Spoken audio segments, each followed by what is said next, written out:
Hello friends, నేను Ramya. Welcome to VR home chef and explorer. ఈరోజు ఎంతో టేస్టీగా ఉండే రసం రైస్ని ఎలా చేసుకోవాలో చూపించబోతున్నానండి.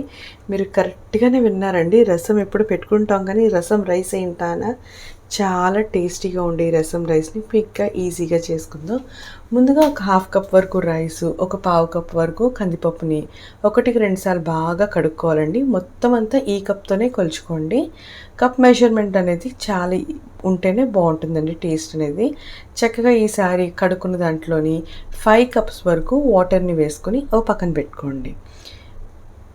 ఇలాంటి మరిన్ని 1 పాట్ రెసిపీస్ని ఆల్రెడీ మన ఛానల్లో పోస్ట్ చేశానండి. ఆ లింక్స్ అన్ని కింద ఇస్తాను, ఇంకోసారి చూసేయండి. చూస్తున్నారు కదా, ఇలా వేసుకొని ఈసారి ఇంకొక కప్పులోని వాటర్ వేసుకొని దాంట్లోని చిన్న ఉసిరికాయ అంత చింతపండుని నానబెట్టుకొని మొత్తం అంతా నానిన తర్వాత గొజ్జు తీసుకుని ఓ పక్కన పెట్టుకోండి. చూసారు కదా, చింతపండుని కూడా 2 నానబెట్టేసుకున్నారంటే రెడీ అయిపోద్ది. ఈసారి స్టవ్ పైన కుక్కర్ పెట్టుకొని 1 స్పూన్ వరకు నెయ్యిని కానీ నూనెని కానీ వేసుకొని ఆయిల్ బాగా వేడెక్కిన తర్వాత కొంచెం కరివేపాకు, ఫ్రెష్గా దంచుకున్న అల్లం, కొన్ని వెల్లుల్లి రెమ్మలు వేసుకొని బాగా ఫ్రై చేసుకోండి.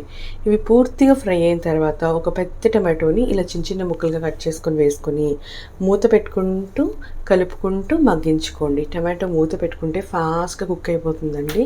చూసారు కదా, చక్కగా ఇలా మ్యాషీగా కుక్ అయిపోయిన తర్వాత కొంచెం ధనియాల పొడి, కొంచెం జీలకర్ర పొడి, ఒక 10 వరకు మిరియాలతోని పొడి చేసుకుని దాన్ని కూడా దీంట్లో వేసుకొని బాగా కలిపేసుకోండి. ఈసారి రెడీ చేసుకుని నానబెట్టుకున్న బియ్యము పప్పు ఉంది కదండి, దాన్ని కూడా దీంట్లో వేసేసుకొని ఈసారి స్టవ్ని హై ఫ్లేమ్లో పెట్టుకోండి. ఒక్కసారి ఉడుకు పట్టేంత వరకు ఉంచుకొని అప్పుడు మాత్రం మూత పెట్టుకోవాలండి.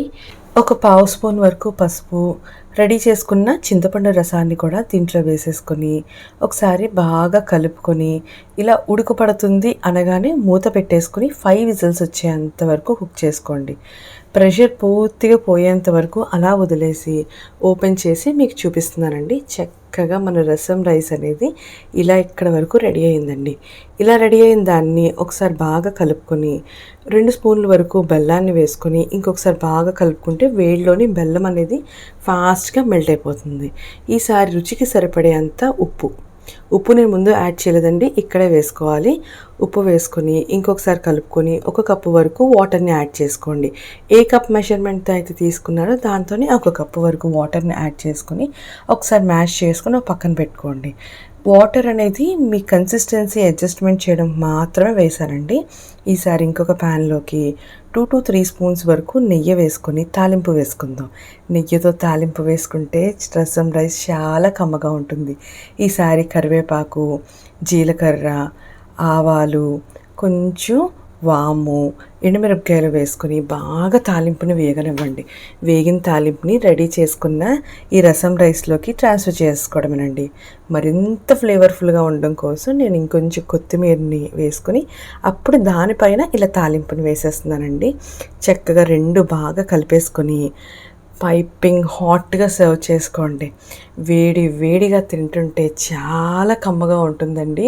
ఒక్కసారి ట్రై చేసి ఎలా వచ్చిందో మాత్రం కమెంట్ చేయడం మర్చిపోకండి. ఒక 5 మినిట్స్ తాలింపు వేసిన తర్వాత అలా వదిలేసి అప్పుడు సర్వ్ చేసుకోండి. Thank you for watching VR home chef.